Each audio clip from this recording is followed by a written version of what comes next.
Mualaf ini ditawari uang bermiliar-miliar. Yang penting mau balik lagi jadi Kristen.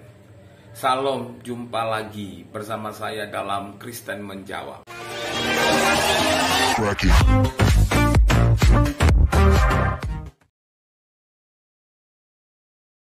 Akhirnya dia menaikkan harga 1M. Gimana kalau 1M? Lalu saya bertanya kepada dia, jangan andai-andai, kamu punya uang nggak? Saya bilang gitu. Saya punya uang segitu katanya. Jadi misalkan ini saya tawarin kamu uang segitu, kamu mau nggak balik ke agama yang dulu? Terus saya bilang ke dia, uang 1M buat apa ya? Gitu. Misalkan uang itu ada di tangan saya mau beli apa? Gitu. Kemudian saya bilang sama dia, kalau di tengah-tengah kota mungkin dapat 1M rumah yang sederhana gitu. Lalu sahabat saya ini gimana, berani nggak, kata dia. Kurang deh, kata saya, kurang segitu. Udah, kamu punyanya berapa? Saya pengen tahu deh, kamu punya berapa untuk membeli keimanan saya gitu. Oke Chris, gini aja Chris, saya tantang kamu 2 miliar gimana gitu. Saya sempat kaget mendengar angka nominal yang segitu fantastisnya gitu.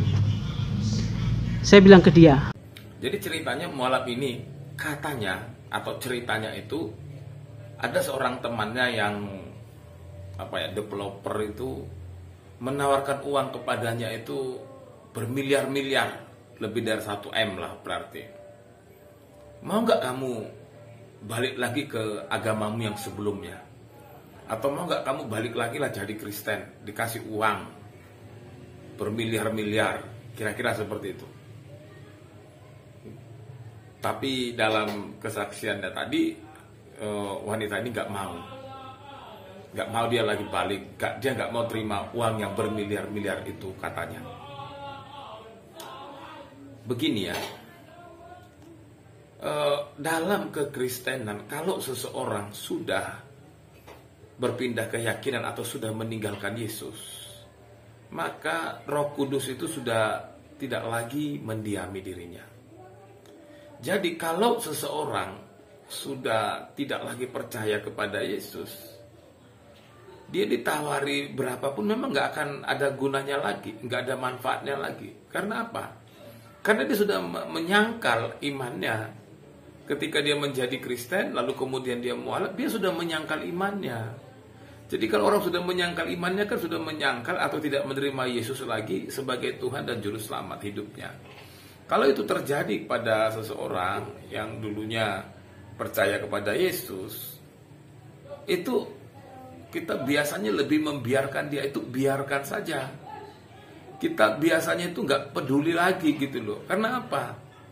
Masih banyak yang lain, jiwa-jiwa yang butuh dilayani. Apalagi sampai memberi uang bermiliar-miliar. Itu bukan ciri kekristenan. Kekristenan itu tidak pernah menyuruh orang menjadi Kristen dikasih uang. Kekristenan itu gak pernah membayar orang itu menjadi Kristen. Apalagi uang sampai MM-an gitu, itu kan bukan uang yang sedikit ya. Uang segitu itu daripada dikasih kepada seorang untuk dibujuk kembali kepada Kristen, itu kan lebih baik diserahkan menjadi ke pengembangan gereja atau pelayanan misi. Bahkan dengan uang sebanyak itu, kalau kita kita mau memang betul-betul mau menggunakan uang itu lebih bermanfaat lagi loh untuk banyak orang, bukan satu orang. Tidak pernah kekristenan, sekalipun orang kelebihan duit sampai uangnya bermiliar-miliar, gak mungkin lah ya. Karena kita tahu ikut Yesus itu bukan karena uang. Kalau misalnya ada orang ikut Yesus karena uang, oke, kamu ikut Yesus, percaya Yesus, ini saya kasih uang 5 miliar, 2 miliar, 1 miliar gitu ya. Nanti kan habis uangnya dia kan pindah lagi. Karena apa? Karena menjadi Kristen karena uang. Kekristenan sadar itu sepenuhnya. Itulah sebabnya kekristenan tidak pernah membayar orang atau mengajak orang menjadi Kristen itu dibayar uang. Nggak pernah. Karena apa? Nggak ada manfaatnya, nggak ada gunanya. Bahkan kalau itu ada, itu malah membuat citra kekristenan itu menjadi jelek. Karena orang mengikut Yesus itu bukan karena uang, bukan karena rumah, atau bukan karena tanah, atau bukan karena harta benda.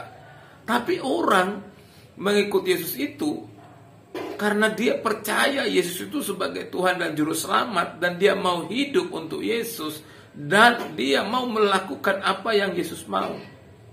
Inilah yang disebut orang Kristen. Tidak ada orang Kristen yang dibeli dengan uang.